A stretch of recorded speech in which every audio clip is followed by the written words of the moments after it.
Les damos la bienvenida, oyentes de Radio Sefarada, a este informativo comentado por Jorge. ¿Qué tal? ¿Qué tal, Alejandro? Comenzamos con los titulares del día. En el tribunal, Netanyahu golpea la mesa y protesta contra la orden de apresurarse. El juez le dice que baje la voz. Israel mantendrá conversaciones con Líbano sobre la frontera terrestre y liberará a 5 detenidos como gesto de buena voluntad. Los hutíes reanudarán los ataques a barcos israelíes tras vencer el plazo de ayuda a Gaza. Secuestro de tren en Pakistán. El rescate de rehenes se complicó por terroristas suicidas. Absuelta la tuitera conocida como Barbie Japuta de un delito de odio porque no se le tomó declaración a tiempo. Estos son los asuntos que les traemos hoy aquí a este informativo y que comenzamos ahora hablando del juicio a Netanyahu. Durante el día 17 de su testimonio en el juicio por corrupción, el primer ministro israelí Benjamín Netanyahu hizo una apasionada solicitud a los jueces para que le permitan entrar en más detalles para refutar algunas de las acusaciones en su contra, golpeando la mesa, y le dijeron que bajara la voz. Netanyahu también atacó a la Fiscalía del Estado diciendo que viven en un universo alternativo y acusándolos de haberle hecho pasar un infierno. Señorías, dijo, después de 10 años puedo decir esto, hay tantas cosas absurdas aquí, pero ¿cómo se incluyó esto en la acusación? La acusación va en otra dirección, no en mi contra. Cuando en un momento los jueces le dijeron que se apresure y omita su respuesta a algunos de los puntos de la lista, Netanyahu protestó, quejándose de que el caso lleva 10 años en curso y que debería tener más tiempo para refutar los cargos en detalle. Dirigiéndose a la jueza, Rivka Friedman-Feldman, dijo: «Normalmente soy una persona muy contenida, pero hay algo inaceptable aquí. Nos arrebataron la vida y la arruinaron. Actualmente estoy cumpliendo con mis deberes como primer ministro. Vengo aquí 2 veces por semana, pero merezco el derecho a desmentir estas absurdas acusaciones y demostrar que todo se basa en una completa mentira. Hay una imprudencia maliciosa por parte de los investigadores que no verificaron ni me interrogaron sobre ciertas acusaciones. Esto no puede quedar impune». Netanyahu golpeó la mesa varias veces durante estas palabras y la jueza le dijo que bajara la voz. Bueno, obviamente después de 15 años al frente de un país como Israel, Netanyahu no está acostumbrado a que alguien le diga que baje la voz. Aparte que es un personaje conocido por su vehemencia en ciertos discursos y especialmente en lo que atañe a su figura personal. Este es un juicio que, como saben, lleva muchísimo tiempo. Ha sido juzgado, está siendo juzgado por 3 acusaciones de corrupción y cuestiones similares. Y bueno, el juicio va para largo, se inició justo antes del inicio de la guerra, con lo cual se interrumpió temporalmente, pero ahora se está reanudando. Bueno, es una situación bastante compleja porque en Israel, a diferencia de otros países, los juicios, incluso contra los jefes de Estado, pueden ser muy efectivos. Ya fueron a la cárcel, no solamente fueron juzgados un jefe de Estado y un jefe de gobierno, un presidente y un primer ministro en épocas no tan lejanas. Así que Netanyahu tiene que demostrar sus ponencias que él es libre de pecado en este caso, y bueno, a veces esta vehemencia se traduce en formas incorrectas de dirigirse al tribunal. Israel y Líbano acordaron el martes iniciar negociaciones para delinear la frontera entre los 2 países. Tras una reunión a 4 bandas con Estados Unidos y Francia en la sede de la Fuerza de Mantenimiento de la Paz de las Naciones Unidas en Naqoura, ambas partes también anunciaron que se establecerían 3 grupos de trabajo conjuntos. Los equipos se centrarán en los 5 puntos que Israel todavía ocupa dentro del Líbano: la línea azul que marca la frontera de facto entre Israel y el Líbano, los puntos que están en disputa y los ciudadanos libaneses retenidos por Israel. Israel también acordó liberar a 5 detenidos libaneses como un gesto hacia el nuevo presidente libanés, Youssef Aoun, añadiendo que la liberación está coordinada con Estados Unidos. El Líbano afirmó que había recibido a los 4 rehenes libaneses de Israel y que un quinto sería entregado el miércoles. Uno de estos rehenes es miembro del grupo terrorista Hezbollah. A pesar del avance diplomático, los combates continuaron en el Líbano el martes, con un ataque con un avión no tripulado israelí en la parte sur del país que mató a un operativo de Hezbollah en la zona de Nabatie, en el sur del Líbano. Bueno, es buena noticia que Israel y Líbano puedan estar negociando algo. Ya saben que antes del inicio de esta guerra se habían acercado a ambos países a una mesa de negociación, no de la paz, pero sí del trazado de las fronteras, especialmente en el mar, ya que ahí se habían descubierto unas nuevas bolsas de gas explotables y que para Líbano y para su economía eran indispensables y por lo tanto, pues a pesar de sus grandiosas declaraciones durante 8 décadas, pues se mordieron un poquito la lengua y sí se sentaron a negociar con Israel, aunque en realidad no lo hicieron directamente, sino que todas las propuestas pasaban primero por un intermediario estadounidense, etc. Ahora se ha reanudado esto y en un clima un poquito más cercano, justamente porque después de la guerra el grupo terrorista Hezbollah ya no tiene el mismo control y dominio del país que tenía anteriormente. Quizás en lo político sí, pero no a nivel del control físico que pueda ejercer un ejército o, en el caso de Hezbollah, un grupo terrorista. Así que es probable, no digo bastante ni muy probable, que esta vez pues se pueda avanzar en la delimitación de esa frontera norte de Israel y sur del Líbano para que se convierta en una frontera definitiva, y eso sumado al acuerdo de la explotación de las bolsas de gas natural en la plataforma marítima, pueden quizás acercar a los regímenes de ambos países. Y hay otro factor muy importante que podría ayudar a eso, es que hoy en día Siria ya no está en manos de la familia al-Assad, aunque está en manos de un grupo terrorista, pero que tiene objetivos bastante más importantes de supervivencia que el seguir ocupando y mandando en el Líbano.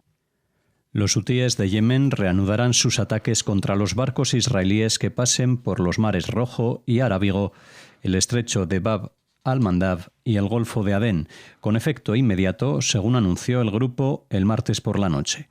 Cualquier embarcación que viole la prohibición del grupo al paso de todos los barcos israelíes será atacada. Esto continuará hasta que se reabran los cruces a la Franja de Gaza y se permita la entrada de ayuda, alimentos y medicamentos, tal y como declaró el portavoz militar del grupo terrorista hutí.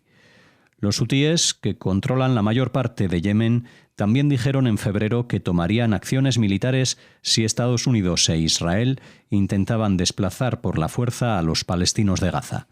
El movimiento, alineado con Irán, realizó más de 100 ataques contra buques desde noviembre de 2023, alegando su solidaridad con los palestinos tras la guerra de Israel contra Hamas en Gaza. Estos ataques marítimos disminuyeron tras el alto el fuego de enero en Gaza. El Departamento de Estado de Estados Unidos dijo el 4 de marzo que ha comenzado a designar al grupo hutí como organización terrorista extranjera después de que el presidente estadounidense Donald Trump llamara a tal medida a principios de este año. Sí, es llamativo. A mí lo que más me llama la atención de esta noticia no es la amenaza de los hutíes del Yemen que iban a reanudar, porque en definitiva son títeres en manos del régimen iraní.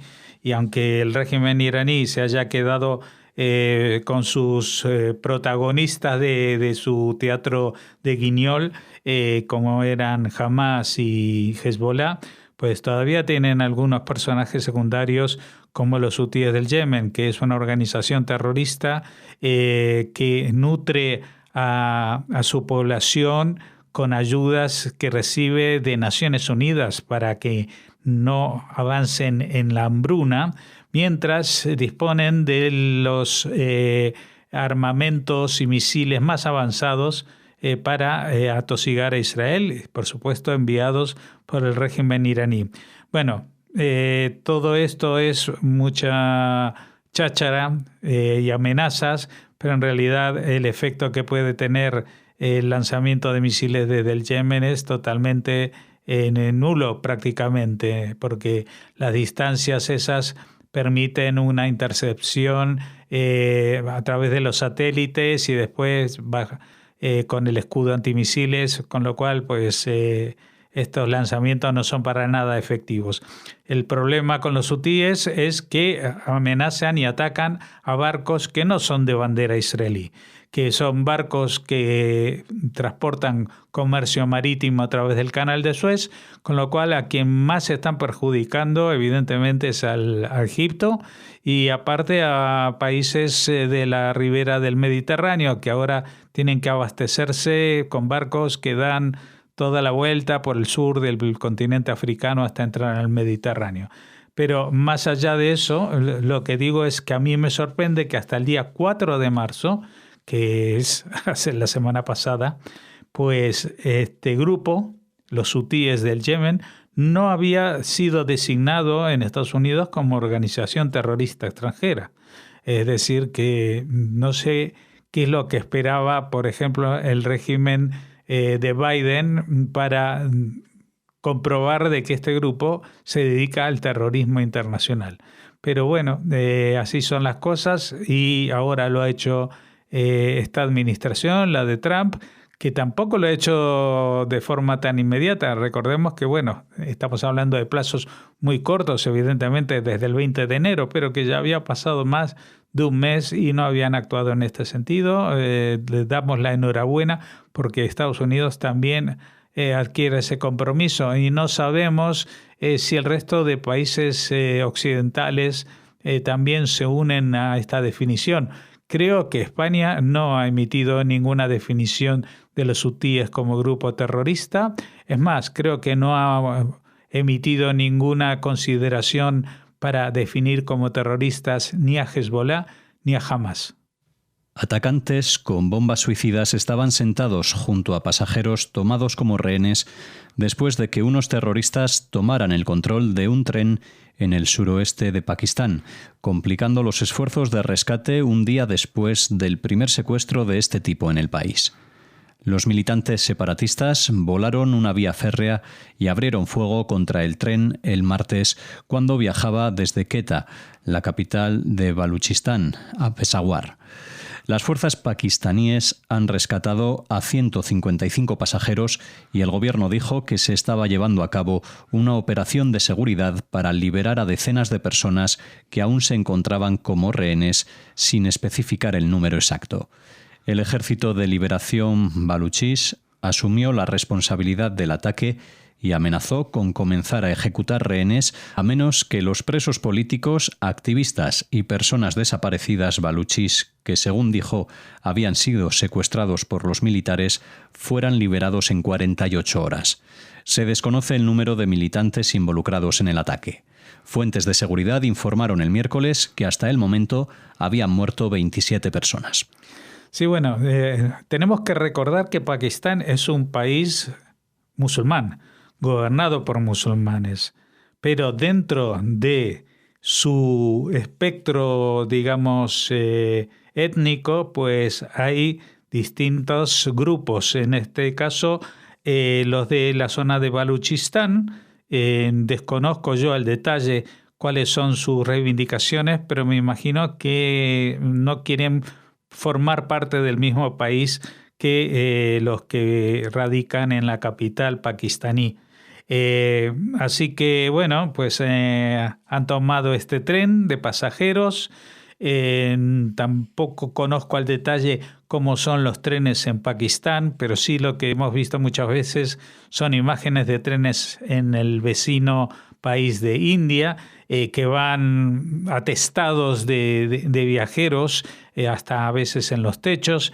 Me imagino que aquí es una situación similar porque se está hablando de que ya han muerto 27 personas, que